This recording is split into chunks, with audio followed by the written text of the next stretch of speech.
Nani asali makambu ya boye tozali awa na commune ya Masina na quartier 3 justement na direction Kulumba Siforko, plus précisément l'espace Gina. Selon l'information tozu sur place, élément moko ya la police nationale congolaise a beti masasi awa en désordre après moins incompréhension moko ya muke bilan esali état ya 2 personnes grièvement blessées yoka lisolo ya ba témoins.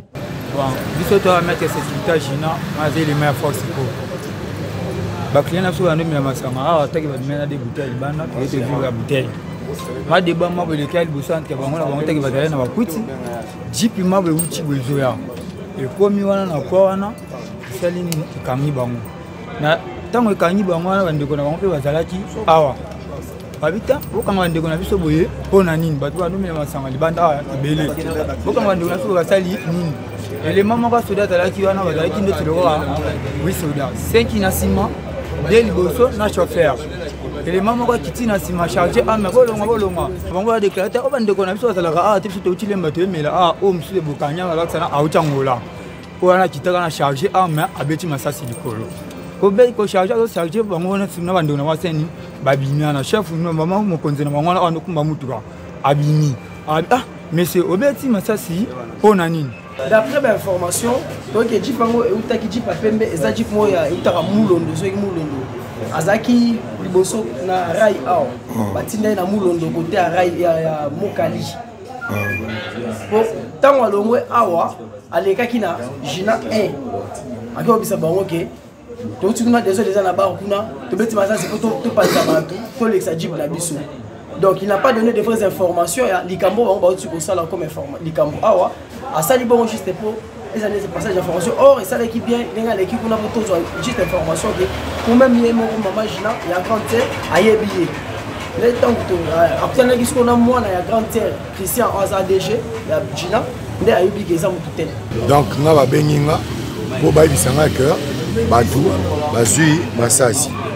Donc, on a commis, va évacuer moko na bango. Mususu. Nanzoto azana madusu mibale na pesi mutuka nanga nde ba menye bakene kampo onga na moni o baza mwasi na mobali mais na moni le mwasi. Merci. Aussitôt Ayoka Kisango, le fils de la promesse, le major Rémi Kanza mal à l'aise, Akitaki personnellement na terrain, comme d'habitude à Sali Constat P à Talissi Boye. On a sur place pour recueillir les informations surtout. Dans ce moment, nous avons déjà des gens. Donc, moi, il y a des gens qui ont quartier 3, la direction Kulumba Sifoko. Et c'est dans le pourquoi dans notre commerce sur place, tous les informations surtout. Donc, ça veut dire que nous allons intervenir dans le moment surtout. Donc, je message, je vais directement pour continuer à nous faire des choses. Pour te dire, nous avons des péchés qui peuvent dans la Kankokolo. Nous allons commencer sur place. Nous allons faire des informations surtout. Après, tu as banano yo, après tu as ceux qui ont bateau, tu as bango, on les a lavé pour pas s'embisser bango. Pour tout on a posé à peu plus bas à la kimia. Et le mien il y a VPM. On a dit ça le conseil général, on a ça conseil général Kassongo. La population est vivre en paix. Et on a donc quitté sur place pour te kimia ça. Dans ce côté bango on va vendre kimia. Ba yoki au police et le bien bango, après si confiance dans la police. Là sinon avant 48 heures la solution surtout d'urgence. En tout cas, Essengi Lumière et mon policier Nini a koki kozala na gâchette facile boye et Sengeli pe ba kangama pe ba répondre na ba acte na bango.